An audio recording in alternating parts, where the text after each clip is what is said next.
Reni Safifi, ya, tentunya kawan saya dari Sulawesi Tenggara. Terima kasih Mas Soci telah mendidik dan mengarahkan teman-teman dari Sulawesi Tenggara juga.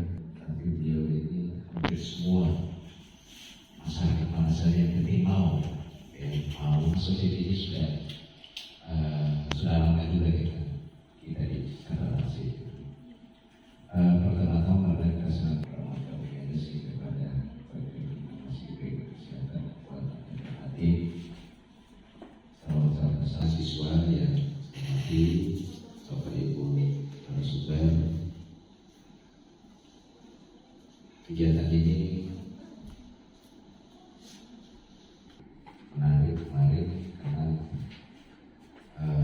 Sentrasi hari ini lagi memprogramkan melaksanakan kegiatan gerakan seni pertunjukan, dan momennya juga sangat pas, ya. Tiba-tiba maksudnya menawarkan kita buat konten kreasi untuk anak sekolah. Saya rasa ini momen yang paling tepat, ya. Saya perlu menyampaikan bahwa hari ini kita tidak bisa sendiri.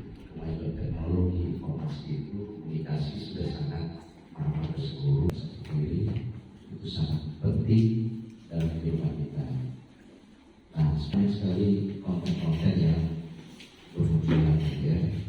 Nah, persoalannya adalah konten itu sangat ketat, ya, sangat ketat. Nah, dan di sini membutuhkan namanya kreativitas dalam membuat.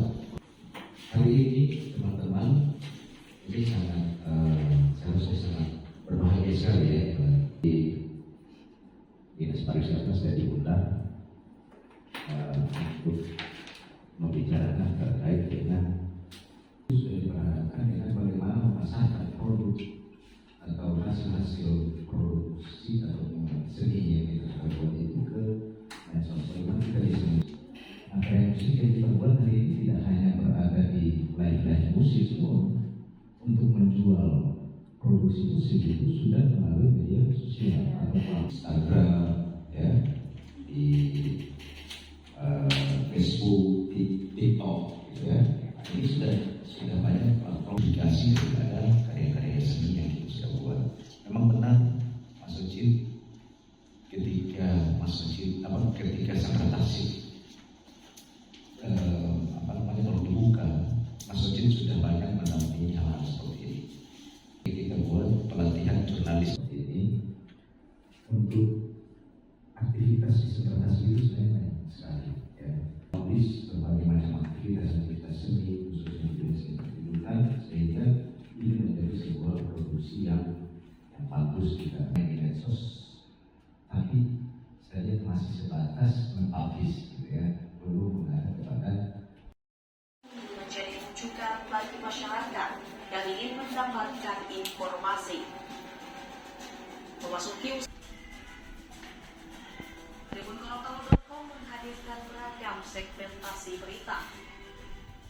Hari tribunkorotalo.com menjadi media rujukan di korotalo.com juga menjangkau audiens dengan berbagai platform media sosial dengan 33,5 ribu followers. Jumlah tersebut menjadi yang terjadi.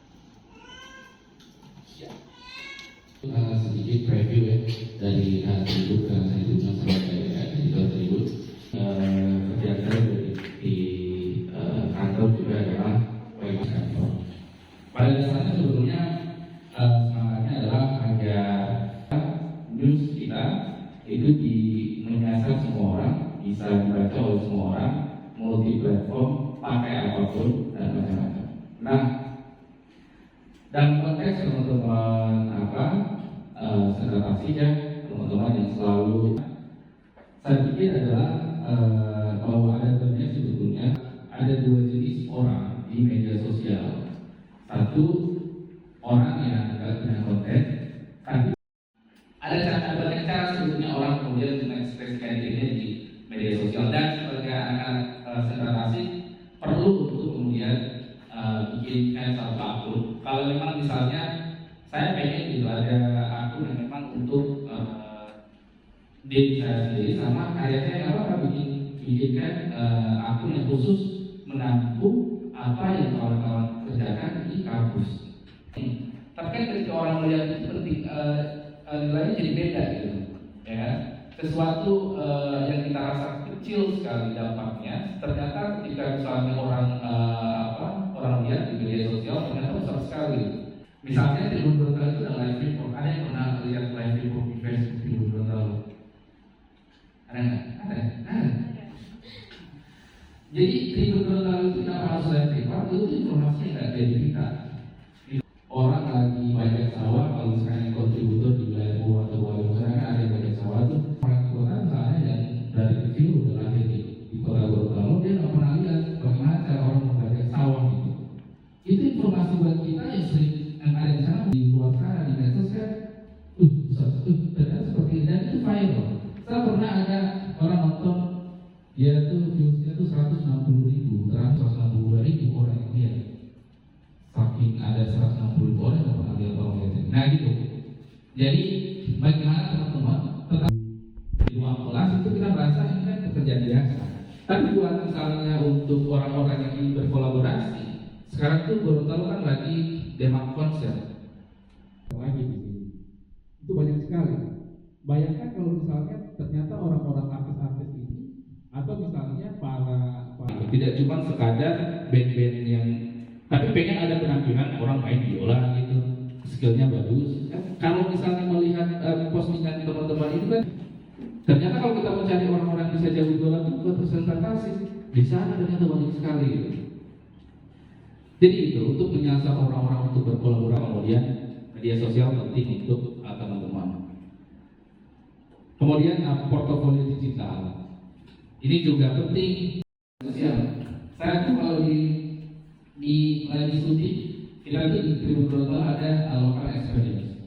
Jadi kita bermacam-macam yang saya tulis di itu justru bukan kita sana kita ada jalan terus lagi lama di center kalau bukan sama orang justru itu yang saya posting apa karena orang justru lebih menarik itu daripada justru melihat behind the scene. Makanya apa kemudian konten-konten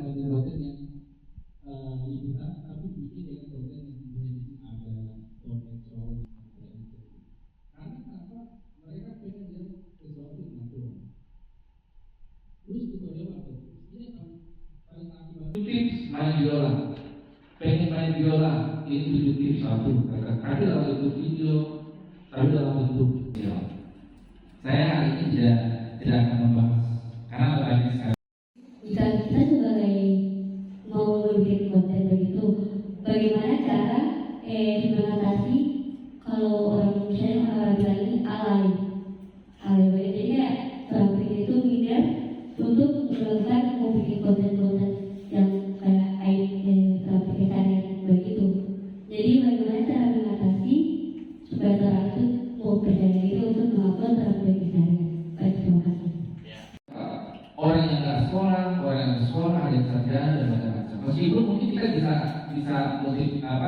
memilih ya. Oh, kalau misalnya aku bikin konten-konten Instagram, kayaknya akan lebih sedikit orang yang menghujat. Kalau di TikTok, karena kalau di TikTok kan menghujat itu. Tapi untuk mengatasi itu, sebetulnya itu ada hubungannya sama psikolog. Mungkin bisa konsultasi ke psikolog. Tapi ini tentang percaya diri. Satu, pastikan kamu tidak melanggar hal-hal. Yang penting kontenmu adalah edukasi. Pastikan saja kontennya satu, apakah kontenmu mengedukasi. Kedua, apakah menginspirasi. Kalau masih sebutan itu, it's okay. Karena kalau misalnya kita harus memikirkan apa yang konten, saya pun demikian dari jurnalis itu susah Pak. Ada berita saya orang tidak suka tiba-tiba jurnalis tips dan juga algoritma di beberapa platform. Tapi yang akan saya tanyakan itu mengenai persoalan kreativitas seperti yang saya bahas di awal tadi ya. Kembali lagi kalau kita mau buat konten itu kan tentunya kita bagaimana cara kita untuk membawa diri kita, bagaimana cara kita untuk ada yang berbeda gitu dari konten-konten kreator sebelumnya misalnya. Nah,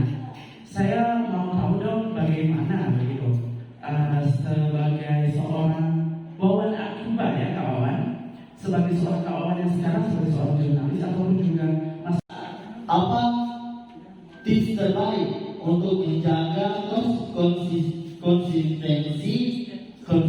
konsistensi dalam perbuatan konten kreator yang terbaik? Untuk itu pertanyaan saya serahkan.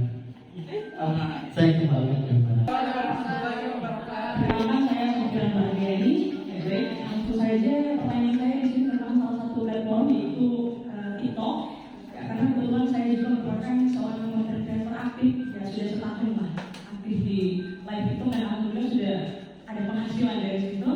Nah, jadi pertanyaan saya itu tentang ini tips and trick dari kakak bagaimana cara kita untuk tetap menjaga stabilitas tiap konten kita itu untuk tetap stabil, tetap meningkat baik dalam viewers maupun lainnya, baik kita sebagai dari kakak dan ya hanya itu. Terima kasih. Assalamualaikum warahmatullahi wabarakatuh.